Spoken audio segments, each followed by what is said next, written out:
What's going on, everybody? Eric here with driverlineup.com, world's okayest steering wheel holder, as your host. Per the usual, back with daily videos. As you guys saw yesterday I was back in the studio. We'll be back there tonight making another video for you. But I wanted to try and do this video about Freightliner versus Peterbilt and my own experience with it in terms of downtime, what I think is the best truck, why I think it's the best truck, etc. So I'm going to try to make this somewhat pithy. It's going to be hard to do so, but I'll try. So the reason I wanted to do this in the studio so I could do more editing, but I'm seeing so much commentary out there from drivers that is you know, if you try to base a decision on the experiences you see out there, you're just going to be so confused. Because in the morning, you're going to see someone say, I just got a brand new Freightliner and I'm having all these problems with it. I'm never doing Freightliner again. These trucks suck. And then in the afternoon, you're going to see someone say, I just got a brand new Peterbilt and I've got so many problems. Screw this truck. I'm never getting a Peterbilt again. Guys, that's trucks. I can't say it enough. That's trucks. It doesn't matter if it's international. It doesn't matter if it's Freightliner. It doesn't matter if it's Peterbilt. It doesn't matter if it's brand new and has 5 miles on it, or if it's got 200,000 miles on it. It's a truck. It's going to have problems. We had so my first truck was a brand new 2020 Freightliner when I upgraded, and it was in the shop within its first week or two. And then my second truck was a Peterbilt, brand new, and it was in the shop within the first week or two. So there's not, you can't pick a truck that is going to guarantee you no problems. There's no truck that is going to give you a higher percentage of possibility that it's not going to go right into the shop. Whether it's new or old, doesn't matter. Now, some drivers have great luck. Some drivers get trucks that just don't give them many problems at all. Some drivers have terrible luck and get trucks that are giving them nothing but problems. That's a roll of the dice. But having had both a Freightliner and a Peterbilt, and I have not had an international, so I can't really speak to that. I can tell you right now, they're both the likelihood of them going to the shop is equal. So please don't think that because your brand new Freightliner had problems that all Freightliners suck. And conversely, don't think that because your Peterbilt had problems when it was brand new that all Peterbilts suck. That's the first thing I want to say. Trucks are trucks. If you guys really think about how much of a beating these trucks take, I mean, even think about the doors, right? How many times do you open and close your driver's side door in a 24-hour period? Like, just think about that. They're actually really quality, well-built machines. If you stop and think about the beating that these things take on a constant basis. I mean, that door, I think about this often. I close and shut that door in all elements, blizzards, rain, wind, you name it. Sometimes at a shipper and receiver, 50 times over the course of an hour or two. If a trailer's too high, I got to keep getting in and out of it to adjust the height of the trailer. You know, dealing with trying to get the landing, moving the tandems. I'm in and out of the truck, going in, getting paperwork, checking in with the guard. You know, that door may get open and closed 50 times or more just at one shipper. Then you have your fueling and I mean, just think about the beating that just the doors take. They're actually really quality machines. You know, I know we have a lot of complaints about them, and sometimes QA does kind of drop the ball sometimes at the manufacturers, and some things slip through. I get that, but really, ultimately, they're pretty quality machines. They're going to go into the shop. There's just no way that a machine that sophisticated and that big, that does that much work, there's no way that it's just not gonna ever have to be worked on or maintained or updated. So that'd be the first thing, is that trucks are trucks, guys. Don't base your decision on having to go to shop in a brand new truck. I had to go to shop in both my brand new trucks. I'm anticipating my brand new truck that's coming next week to have to go to the shop. I'm anticipating it. Like, I'm not going to be surprised by it. So now getting to the which truck that I like best, hands down, I'm a Peterbilt guy. Hands down. No question about it. That said, I'm a Peterbilt guy because I'm a team truck. I think. My Freightliner was a great work truck. It is a workhorse. I feel like the Freightliner is a great truck. What is terrible with a Freightliner is the suspension. And I know you can get airbags on the front axle now, and you can do various, man, I'm telling you, it's not enough. That truck just does not absorb shock the way that a vehicle that size in this day and time should. It just doesn't. There is no excuse for people's TVs falling off the mounts and stuff, metal clipboards flying out of the shelf above your head when you hit a pothole on the interstate. There's no excuse for that. Not in this day and time. 20 years ago, maybe, but this is 2021. That to me is inexcusable. Now, I can tolerate it if I'm solo because I stop for a 10-hour break and my sleep happens when the truck's not moving.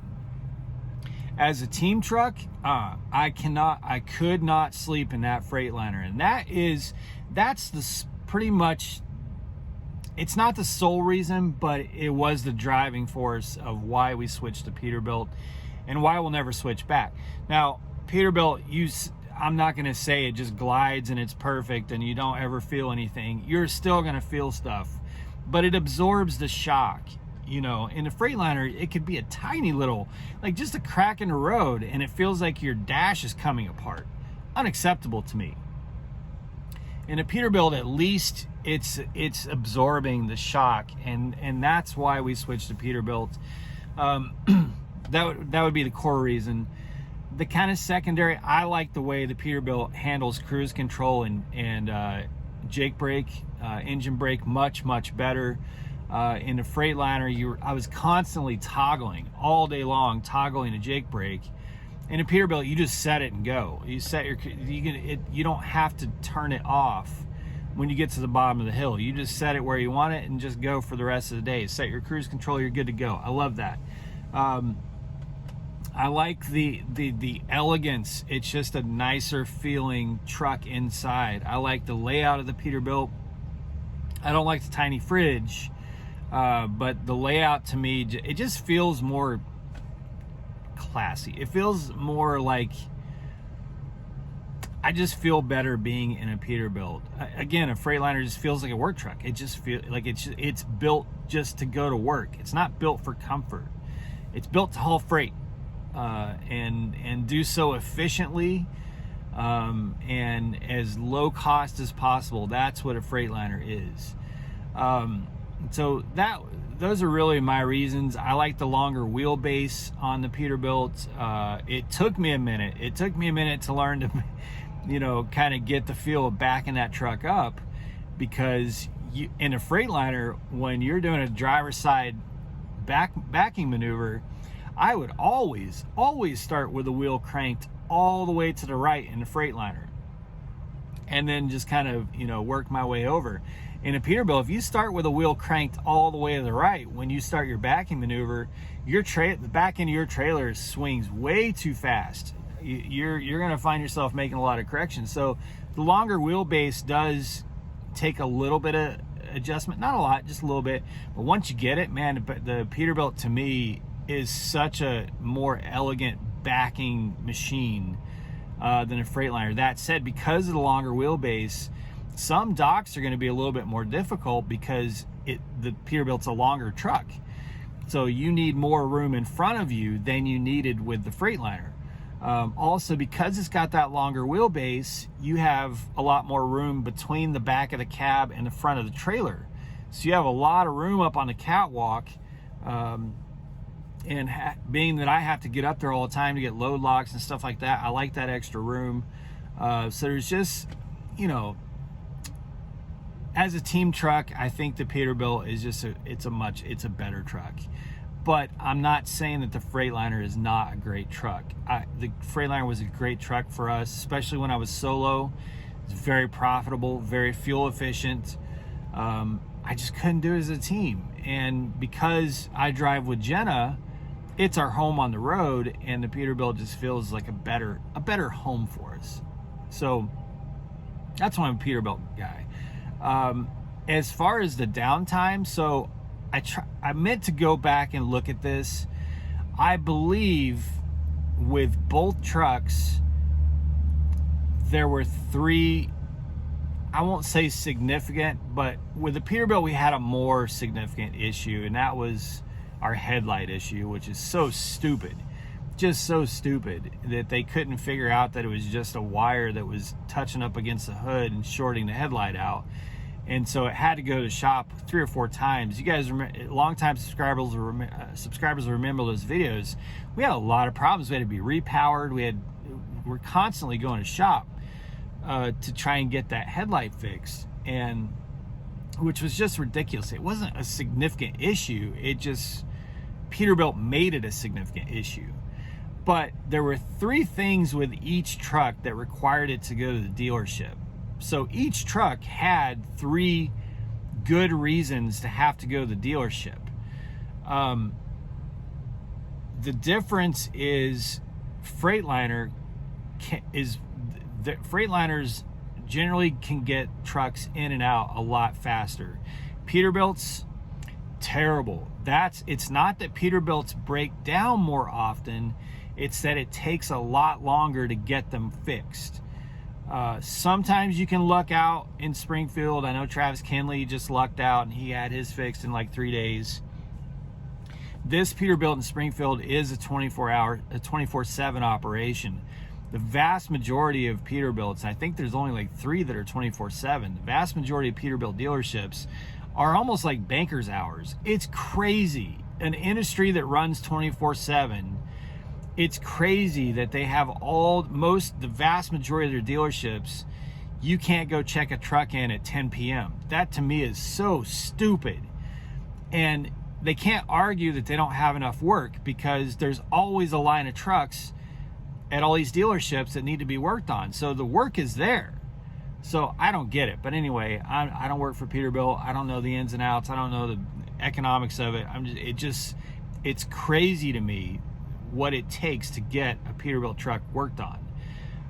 That said, our Freightliner had a lot more small things go wrong with it than the Peterbilt did. The Peterbilt just had really the 3 main issues that had to go to dealership and be worked with. One of those issues that had to go to dealership 3 times. The Freightliner had a lot more smaller things happen to it. So it actually had more issues, be they small, medium, or large, than the Peterbilt. The reason that they didn't feel as painful is because you could take it, if it was warranty work, you could take it to TA Petro, Love's, etc., and get warranty work done at those kinds of facilities. You could also get warranty work done at Prime. You can't do that with Peterbilt. You can't get warranty work done in a TA Petro it has to go to the dealership for warranty work. And that, I think, for a lot of drivers is why they end up feeling as though Peterbilt breaks down more. It doesn't. In fact, our Freightliner broke down more than the Peterbilt. Not really broke down, but had more issues than the Peterbilt. It's just that the Freightliner's issues were always easier to get resolved versus the Peterbilt, and that's why it feels like the Peterbilt had bigger, more profound problems, but it really didn't. So I think what I'm trying to say here is that really at the end of the day, if you tried to equalize everything out, if you tried to really say this is the amount of time that the Freightliner was in any shop, be that TA Petro for 45 minutes, couple hours, or Peterbilt being in a dealership for a week, if I were to take all the instances of issues of both the kinds of trucks, it was probably pretty close. You know, when you step back at the 30,000 foot view, it was probably pretty close with both trucks. So, and that's a non-biased view. Like I said, I like both trucks had great advantage to me, big benefits to me. I think both trucks are great trucks. So I'm just giving you like the straight truth. In my experience, is that it's probably pretty damn close of the time that I was having to deal with issues with both trucks. And I also want to say that with both trucks, their issues kind of stopped at about 60,000 miles. They kind of got really broken in. Like the truck that we just turned in, that truck just started really running great. I mean, it had, you know, you're talking about like going from 13-year-old legs to 20-year-old legs as an athlete. That's what happened with our Peterbilt. I mean, it started running better than it ever had at about 130,000 miles. And it never needed to go to the shop once we got over 60,000 miles. The same thing happened with the Freightliner. Once we got over 60,000 miles and got all those initial problems ironed out, that truck was ready to go to work, man. It had gotten its wings, you know, and so that's why I mean, everybody's free to go say whatever they're going to say on the internet. It just baffles me that someone has problems with a truck and then you're like, this should not be happening. I should not be having problems. Guys, trucks are trucks. They're going to have problems. Again, I expect my next truck to have problems.